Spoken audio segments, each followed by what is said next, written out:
Mesdames, messieurs, bonjour. Aujourd'hui une belle vidéo pour vous présenter la suite des événements. Voilà, début d'une nouvelle saison, début d'une nouvelle épopée, une nouvelle odyssée. On va pouvoir partir toujours vers l'est. Cette fois-ci, on va faire cap vers l'Italie. Je vous en parlerai un petit peu plus. En tout cas, pour l'instant, on se dirige vers la frontière italienne. Aujourd'hui, nous sommes toujours à Port Camargue. Ça fait donc plusieurs mois. Je vais revenir là-dessus en détail. Ça fait plusieurs mois que je fais des entretiens à bord de Saori. Vous allez la voir aujourd'hui, elle est reconnaissable parce que esthétiquement, peu de choses ont changé. Mais au niveau technique, au niveau électronique, au niveau moyen embarqué, vous allez voir qu'il y a beaucoup plus de choses à bord. Et on va pouvoir les prendre un par un et expliquer en détail le pourquoi, du comment j'ai fait ce choix sur ces produits en particulier, etc. Donc ça va être très intéressant. J'ai pas mal de choses à vous dire, ça fait longtemps que je n'ai pas navigué et donc je n'ai pas eu l'occasion de prendre la vidéo pour papoter avec vous. Donc aujourd'hui on va partir directement, comme vous le voyez, de Port Camargue et on va aller sur l'île du Frioul qui est en face du vieux port à Marseille. Donc on a une belle navigation, peut-être que vous entendez déjà le vent, mais il y a pas mal de vent, donc on va en profiter. On a juste ce qu'il faut pour avancer à fond les ballons. Dans de bonnes conditions, aujourd'hui il n'y aura pas d'orage. Voilà, on reparlera de la météo peut-être plus tard, mais c'est vrai qu'en ce moment, tous les soirs il y a des orages, puisque tous les jours il fait très chaud. Donc c'est une saison qui n'est pas si bien que ça pour naviguer finalement, si on veut éviter les orages. Voilà, bah écoutez, là-dessus... j'ai eu beaucoup d'expérience dans ce sport, j'ai fait beaucoup de rencontres, des rencontres avec des gens qui me reconnaissaient depuis YouTube, des rencontres aussi avec des gens qui me connaissaient pas du tout et avec qui j'ai pu justement leur faire découvrir aussi certaines choses. Donc, des rencontres passionnantes, je pense qu'il y a pas mal de choses à en dire, il y a pas mal de choses à débrief dessus, donc on aura l'occasion par la suite d'en parler directement, je pense que ce sera durant cette nave. Voilà, il y a beaucoup de sujets que j'aimerais aborder. Ça va s'adresser notamment aux personnes qui veulent acheter un bateau, aux personnes qui viennent d'acheter un bateau. Voilà, notamment ces personnes-là, il faut savoir que j'ai beaucoup de choses à vous apporter, d'indications, d'aides, petits coups de main. Voilà, pour que au mieux vous puissiez faire au mieux et dans les meilleures conditions. Vous allez voir, on aura le temps d'en reparler.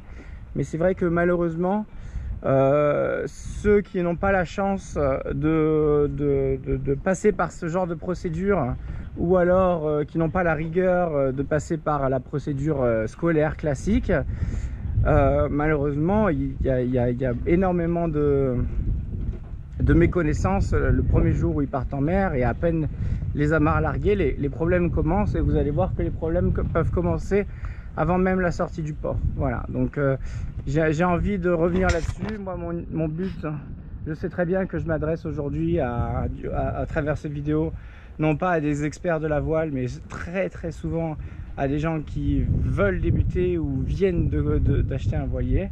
Donc j'ai un message tout particulier à vous transmettre, voilà, pour que vous puissiez espérer réaliser vos rêves en toute sécurité. Voilà, on rappelle que la mer est un endroit très dangereux, le bateau est un endroit est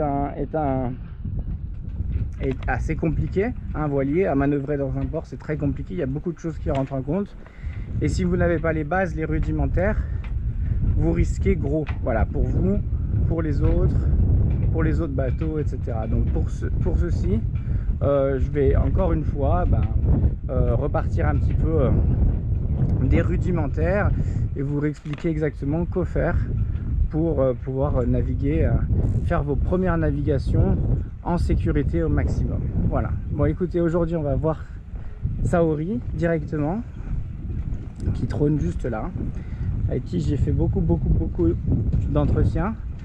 Donc je vais vous montrer ça dessus.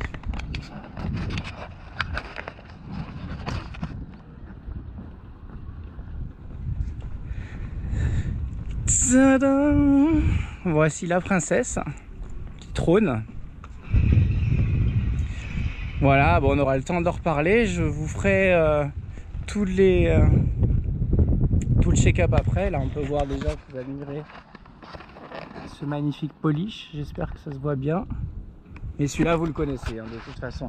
Je reviendrai pas trop sur les travaux qui ont été faits à terre, puisque ça, normalement, vous avez déjà le débrief quasi complet. Mais après, une fois le bateau à flot, bah, vous allez voir qu'on a continué à faire de l'entretien, notamment au niveau de l'électricité et au niveau du moteur. Voilà. Aujourd'hui, tout est impeccable. Je vais pouvoir partir en mer en sécurité. Voilà, bah écoutez, sur ce, comme je vous l'ai dit, une nouvelle saison qui commence. Moi, j'ai beaucoup de choses à raconter. Ça fait longtemps que j'ai pas pris la caméra. Je m'excuserai pour les premières vidéos. Il y a toujours un peu ce côté de re-rentrer dans le bain, de devoir refaire des monologues, etc., improviser. Mais au final, ça va le faire. Voilà. Bah écoutez, moi, je vous laisse. On va aller faire la checklist directement, hein, puisque c'est pas parce que ça fait 6 ans que je navigue à bord du bateau que je ne fais pas les petites checklists d'avant départ. Donc c'est toujours la même chose. Petite checklist d'avant départ, préparation du bateau, et dès qu'on est prêt, on largue les amarres en direction la sortie du port. Voilà, bah écoutez, je vous embrasse. Dernier tour d'horizon sur Port Camargue. On aura longuement l'occasion de reparler de sport. Voilà. Et sur ce, bah, je vais finir les dernières préparations et je vous retrouve peut-être pour l'appareillage. Bye bye. Ciao ciao.